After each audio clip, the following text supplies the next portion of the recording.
고려시대 국도 풍수 순주와 서울 천도. 글쓰니 장지연.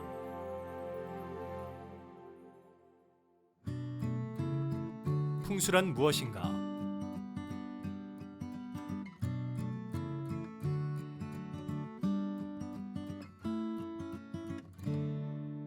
풍수는 땅을 살펴보는 방법 혹은 학문을 의미하는 것이다. 이는 중국 한나라 때 기초적인 이론 체계를 갖춘 이래 한국, 일본, 류큐, 베트남 등 주변 사회에도 큰 영향을 끼쳤다. 풍수라는 용어는 중국 동진 때 곽박의 장서에 나오는 장풍득수의 줄임말에서 유래되었다고 전한다. 풍수 외에도 지리, 감여, 지술, 음양술수 등 다양한 용어가 사용되었는데 현재 우리나라에서는 풍수지리라는 용어가 많이 사용되고 있다. 그러나 이 용어는 풍수와 지리라는 개념상 중복되는 단어를 합친 것으로서 쓰인 지 그리 오래되지 않았다. 풍수에 따르면 사람과 땅은 동기, 즉 같은 길을 매개로 하여 영향을 주고받는 관계를 맺고 있다고 한다. 좋은 길을 가진 땅에 무덤이나 집, 마을, 도읍 등을 두면 그곳에 사는 사람이나 후손에게 좋은 영향을 준다는 뜻이다. 이러한 영향관계를 감응이라 하는데 이는 주역 및 음양 오행설의 논리에 따라 이루어진다고 한다. 풍수는 크게 죽은 자의 공간, 즉 무덤을 다루는 음택풍수와 산자의 터전을 다루는 양기풍수로 구분한다. 산자의 터전은 좁게는 주택, 크게는 한 나라의 도읍을 의미하는데 이 중에서도 특히 도읍에 대한 풍수론을 국도풍수로 정의할 수 있다.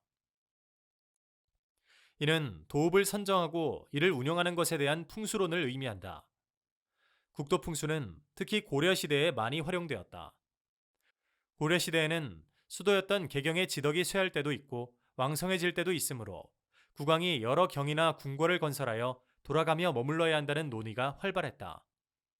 이러한 생각으로 고려에서는 서경과 남경을 건설하고 여러 차례 국왕이 그곳에 행차하고 머물렀다. 이는 조선 건국 후 한양으로 천도하는 중요한 계기가 되었다. 그런데 고려인들은 왜 수도의 지덕이 국가의 운명과 관련이 깊다고 생각했던 것일까? 그리고 어떻게 이러한 사고가 정치적으로 중요한 위상을 가질 수 있었던 것일까? 태조 왕건의 훈요 10조와 국도 풍수.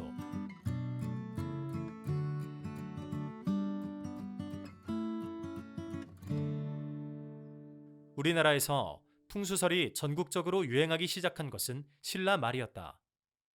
이 시기에 당에서 유학하고 온 선종 승려들이 당시 당에서 유행하던 풍수설을 바탕으로 절을 짓거나 부도 등을 세울 때 풍수설을 활용했다. 또 이 무렵에는 분열된 사만을 통합하게 하는 땅에 대한 예언이 크게 유행하기도 하였다. 지방 세력들은 새 지식인인 선종 승려들의 권위, 통합과 관련된 예언이나 풍수 이야기들로 자신들의 권위를 북돋으려 했다. 왕건은 이처럼 불교와 풍수가 밀접하게 결합하고 여러 지방 세력들에 의해 풍수설이 다양하게 활용되던 상황에서 고려를 건국했다. 태조 왕건은 다른 지방 세력들이 그들 본거지의 위상을 높이려고 한 것처럼 개경과 주변 지역을 풍수적으로 수식하려고 노력했다. 이를 통해 개경 주변을 태조와 그 조상들의 이야기, 사만 통합에 대한 예언이 가득한 장소로 꾸밀 수 있었다. 이와 동시에 태조는 다른 지역들을 지지하는 풍수설이나 예언을 잠재워 왕권을 확립하고 지방을 통제해야 하는 과제를 안고 있었다. 이러한 당면 과제와 사회적 현실이 뒤섞여 독특한 특징을 보이는 것이 태조가 죽으면서 남긴 훈요 10조였다. 그 중에서도 풍수와 가장 직접적인 관련을 맺고 있는 항목이 바로 다음의 제5조이다. 짐은 사만 산천의 은밀한 도움을 받아 대업을 이루었다. 서경은 수덕이 순조로워 우리나라 짐액의 근본으로 되어 대업이 만대 동안 이어질 터전이다. 마땅히 사중에 순주하여 국왕이 거기에 가서 100일 이상 체류함으로써 안녕을 도모하게 할 것이다. 이 조항은 서경이 짐액의 근본이자 고려가 표방하고 있는 수덕이 순조로운 지역이라고 하면서 이곳에 국왕이 정기적으로 머문다면 국가의 대업이 오래도록 안정될 수 있다는 의미였다. 다른 지역보다 서경이 중시된 것은 이곳이 역사적으로 고구려를 상징하기 때문이었다. 고려 왕실이 고구려의 전통을 계승한다는 점을 상징적으로 내세울 수 있었던 것이다. 태조의 훈요 10조는 이후 태조의 유훈으로 인식되며 고려 정치에서 상당한 영향력을 발휘하였다. 태조는 정치적 권위뿐만 아니라 신성한 군주로서 상징성도 지니고 있었다. 그는 상제와 소통할 수 있는 대상으로 인식되었다. 또한 국가적인 어려움이 있을 때 하늘, 산천과 같은 자연신과 동격으로 기도를 받는 대상이기도 했다. 고려 국왕들은 이와 같은 위상을 지닌 태조의 유훈을 준수함으로써 그의 전통적이며 신성한 권위를 이어받으려 했다. 서경에 새로운 궁궐을 짓고 남경처럼 새로운 별경을 건설하며 개경 주변에 새로운 이궁들을 세웠던 다양한 풍수적 행위는 신성한 군주 태조의 유훈을 준수하는 일이었다. 고려 별경의 전통과 12세기 남경의 건설.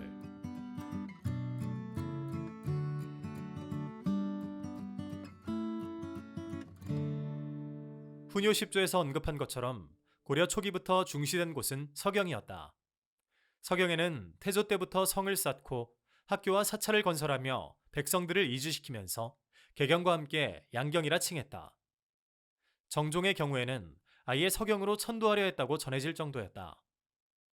서경 다음으로 별경으로 칭해진 곳은 지금의 경주인 동경이었다. 987년 성종은 6년에 경주를 동경으로 승격시키고 유수관을 설치했으며 이후 한 차례 직접 순행한 적이 있었다. 그러나 성종의 죽음 이후 후대 국왕이 동경 순행을 하지 않았기 때문에 그 위상은 제한적일 수밖에 없었다. 형식적으로는 개경, 서경, 동경의 3경이 있었지만 실질적으로 고려 전기는 개경과 서경의 양경 체제였다. 이러한 체제에 큰 변화가 생긴 것은 12세기 지금의 서울에 남경을 건설하면서부터이다. 남경 건설의 분위기가 무르익은 것은 11세기 중반 문종 때부터였다. 이 무렵은 고려가 건국된 지 약 120년이 지난 시점이었는데 수덕을 표방했던 고려 사회에서는 그에 해당하는 육의 배수가 국가의 운수와 밀접하게 연관된다고 생각했다. 그런 상황에서 국가의 운수를 연장시킬 수 있는 여러 가지 조처가 필요하다고 생각했던 것이다. 그 결과 1067년 문종 21년에 양주를 고쳐 남경 유수관으로 삼고 이듬해 궁궐을 창건했다. 그러나 문종 때의 남경 건설은 실제 준공 여부나 활용 내용 등은 더 이상 확인되지 않는다는 점에서 그 영향이 제한적이었다. 실질적으로 남경에 궁궐이 건설되고 이것이 국왕에 의해 활용되기 시작했던 것은 12세기 숙종 때에 들어서서였다. 조카인 헌종으로부터 정권을 탈취한 숙종은 왕권의 정당성을 확보해야 하는 과제를 안고 있었다. 또한 이때는 여진족이 급격히 성장하면서 국제 질서가 요동치던 시기이기도 했다. 이러한 분위기에서 숙종은 5년에 걸친 공사를 통해 1104년 남경 궁궐인 연흥전을 완공하고 처음으로 이곳에 순주했다. 당시 남경 건설과 궁궐 개창을 주장한 인물은 술사 김희재였다. 그는 여러 예언서들을 근거로 들며 개국 후 160여 년이 지났으므로 새로운 경을 건설하여 서경, 개경, 남경에 각각 4개월씩 국왕이 순주해야 한다고 했다. 그가 제시한 새로운 별경의 기준은 삼각산 남쪽, 한강 북쪽과 목멱산 인근이었는데 몇 군데 후보지 중 최종적으로 면학 아래가 궁궐터로 결정되었다. 12세기 남경의 건설은 여러모로 이 일대의 지역 개발에 큰 변화를 가져왔다. 개경에서 남쪽으로 연결되는 기존의 장단, 광진, 송파의 도로망에 더하여 임진, 파주, 남경으로 연결되는 노선이 성장했다. 또 삼남 지역의 경제력이 중시되면서 그 연결망이자 개경과 인접한 도시로서 남경은 향후 더욱더 성장해갔다. 이는 고려 말 천도 논의가 일었을 때 남경 한양이 주요한 천도지로 부각하는 바탕이 되었다. 고려 말 순주인가 천도인가?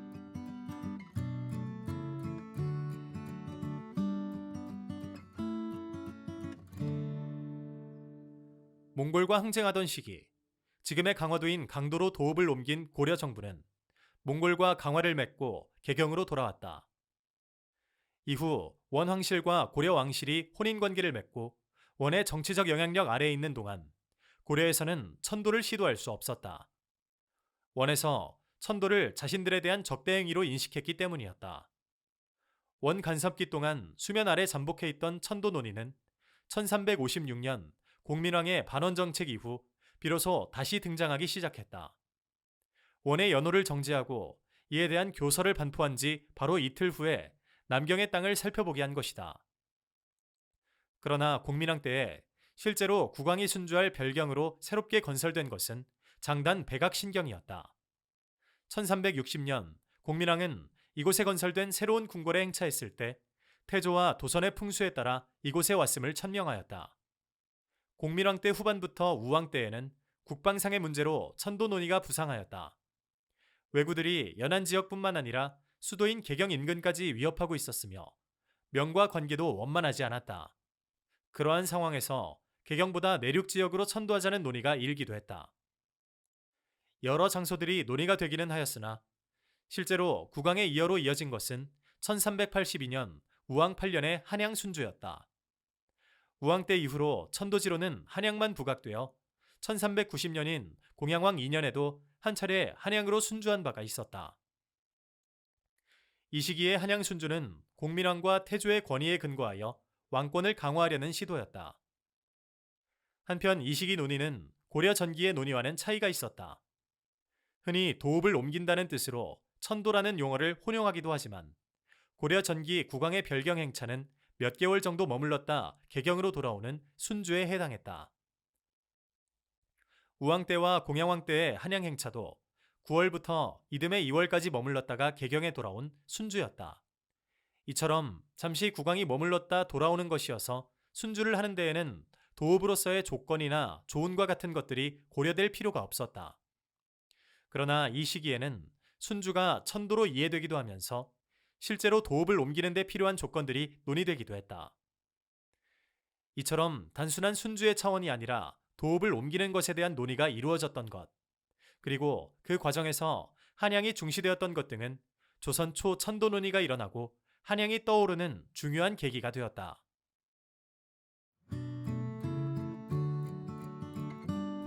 조선 건국과 한양 천도.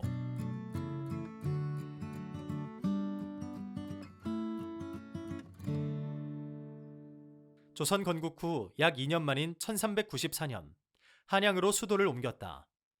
고려시대 내내 별경을 건설하고 국왕이 순주하곤 했으나 실제 천도는 쉽지 않았다. 개경 역시 475년 고려의 역사를 품은 수도이기 때문이었다. 이때 천도를 단행한 것은 이성계의 강력한 추진이 1차적인 원인이었다. 그는 여러 측면에서 고려의 태조 왕건을 의식하여 왕건에게 개경이 중요한 지역이었던 것처럼 자신도 그러한 상징적 장소를 수도로 삼고 싶어 했다.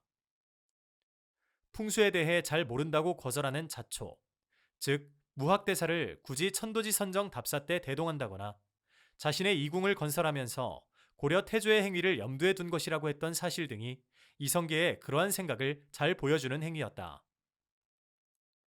한양은 가장 유력한 천도 대상지이기는 하지만 유일한 대상지는 아니었다. 계룡산, 신도안이나 무학처럼 이전에 전혀 언급된 적이 없던 새로운 지역이 천도 대상지로 거론되기도 했다. 그러나 어디든 천도를 하려는 이성계와 천도의 부담을 최소화하려는 개국공신들 사이에 밀고 당기는 과정에서 결국 한양 천도가 단행되었다. 이는 한양이 고려시대에 풍수적으로 좋다 하여 별경으로 건설되었기 때문에 풍수적인 논란이 적었던 점, 고려 말에 몇 차례 순주가 이루어지고 나라 안 제2의 도시로 성장할 만큼 도시 기반 시설이 어느 정도 갖추어졌기 때문에 가능한 일이었다. 고려 말 순주가 이루어지던 무렵부터 한양은 서경을 넘어서서 지맥의 근본이자 단군과 관련된 장소로 수식되었다. 한양의 주산인 백악은 원래 숙종 때 기록에서는 면악으로 불리던 것인데 우왕 때 무렵부터는 백악으로 지칭되었다. 백악은 단군의 사적지였던 아사달의 한자어로 해석되는데 바로 한양이 아사달의 성소로 꾸며진 것이다. 조선이라는 국호가 단군 조선에 대한 이해와 불가분의 관계라는 점에서 한양에 대한 수식과 새 국호의 선택은 고려 말의 동일한 사상적 노선 위에 있었다. 한편 고려시대 지맥의 근본을 의미한 화학이라는 별칭이 삼각산에 붙여지기도 하였다. 농업을 관장하는 신의 처소로 알려진 목멱산이라는 이름은 원래 서경에 있던 것인데 이미 고려 숙종 때부터 남산에 부여되었던 것으로 보인다. 결과적으로 한양은 단군의 사적지이면서 지맥의 근본, 농업신의 처소라는 상징적 의미들로 가득 찬 장소가 되었다. 한편 한양 천도가 결정되면서 새로운 흐름 역시 대두되었다. 고려 국도 풍수의 전통이 여전히 강한 관성을 가지고 있었으나 새로운 이론 풍수의 필요성이 제기되었다. 또한 풍수가 어떻든 간에 근본적으로는 조운이 원활하게 소통되고 국토의 중앙에 수도가 있어야 한다는 조건을 충족시키지 못하면 수도가 될 수 없다는 천도의 기본 원칙이 확인되었다. 한양의 풍수지세.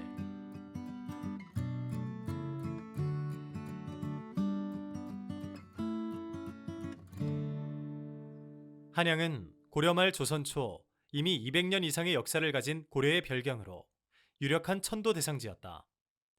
이미 고려인들에 의해 개경을 보완할 별경으로 건설된 만큼 한양은 기본적으로 개경과 비슷한 지세를 지니고 있었다. 개경과 한양은 풍수적으로 볼 때 사신사, 즉 좌청룡, 우백호, 북현무, 남주작 등 혀를 둘러싼 산세가 모두 갖춰진 지형이었다. 두 지역은 지세가 서북쪽과 남쪽이 높고 동쪽이 낮은 형태여서 물길이 동쪽으로 흐르며 동남쪽에 물이 빠져 흘러나가는 출구인 수구가 조성되었다는 점 등이 동일하다. 또한 주산이 서북쪽에 치우쳐 있고 주산에 근거하여 궁궐의 터를 마련함으로써 개경과 한양의 궁궐도 서북쪽에 치우쳐 있다는 점도 같다. 다만 개경이 산구릉에 궁궐을 조성했다면 한양은 평지에 건설했다는 차이가 있다. 사신사의 주 요소들은 궁궐 이외에 도성 내 상징적인 건물들의 입지 근거가 되기도 했는데 이 점 역시 개경과 한양에서 함께 관찰할 수 있다. 또한 산으로 둘러싸인 분지 지형의 산등성이를 따라 성곽이 건설됐다는 점도 공통적인데 이는 전통적인 포곡식 산성 건설법의 연장선상에 있는 것이었다. 이처럼 개경과 한양은 비슷한 점이 많았기 때문에 조선 초 태조가 한양으로 천도하라는 명을 내렸을 때 쉽게 실천될 것 같았지만 실제로는 풍수적으로 문제가 있다는 매우 강력한 반대론이 전개되기도 했다. 이때 지적된 한양의 풍수적 문제는 건방이 낮고 돌산이 험하여 명당에 물이 부족하다는 점이었다. 이 중에서도 특히 물이 부족하다는 점은 도읍지가 될 수 없는 가장 결정적인 이유로 지적되기도 했다. 그러나 이러한 주장들은 천도를 반대하는 쪽에서 만들어진 것이었다. 이러한 측면 외에 당시 관료들은 먼저 사면의 산세가 수려하고 높아야 하며 수구가 적절히 막혀 있어야 한다는 등의 조건도 중시하였다. 이러한 점에 부합하지 못한 곳이 하윤이 건의한 무학이었다. 어느 정도 높이 있는 산들이 주변을 빙 둘러싸야 한다는 인식은 풍수적인 측면에서 생기가 빠져나가지 않게 한다는 점에서 중요한 것이기도 했지만 방어 문제와도 직접 관련된다. 주변 산세가 바로 도성을 건설하는 근거가 되기 때문이었다. 이와 함께 또 한 가지 중요한 조건은 주변의 산세가 높고 수려하다 할지라도 도성 내부, 특히 명당 자리는 평평하며 수도를 위한 기본적인 시설물들인 궁궐, 종묘, 사직, 관청과 시장 등등이 들어설 만한 규모가 되어야 한다고 인식되었다. 도성 내부는 평평해야 한다는 인식은 두 가지 점에서 특징적인데 첫째, 개경의 본궐터가 상당한 구릉지에 입지한 것에 비해 이 시기에는 그러한 구릉지가 아닌 평탄지가 필요하다고 인식했다는 점이다. 한양의 경복궁터는 원래 남경 연흥전터 남쪽에 평탄하고 넓은 땅을 일부러 선택한 결과였다. 이로 인해 한양과 개경은 전반적인 지세는 비슷하지만 구체적인 궁궐의 입지에서는 상당한 차이를 가지게 되었다. 종합적으로 볼 때 한양은 개경과 매우 유사한 지세를 지니고 있었다. 조선 초 천도지 선정 당시에는 풍수적인 측면에서 볼 때 석산이 험하여 명당에 물이 부족한 점이 가장 큰 결함으로 꼽혔다. 그러나 한양은 주변 산세가 수려하게 감싸고 있어 성곽을 건설하기에 적합하면서도 도성 내부는 평평하다는 점이 장점으로 꼽혔다. 특히 경복궁은 평탄지를 일부러 찾아 세워졌다는 특징을 지니고 있다. 이렇듯 개경과 비슷하면서도 다른 한양의 모습은 이전 왕조의 영향과 동시에 그로부터 혁신하려는 새 왕조의 기상을 잘 보여주고 있다.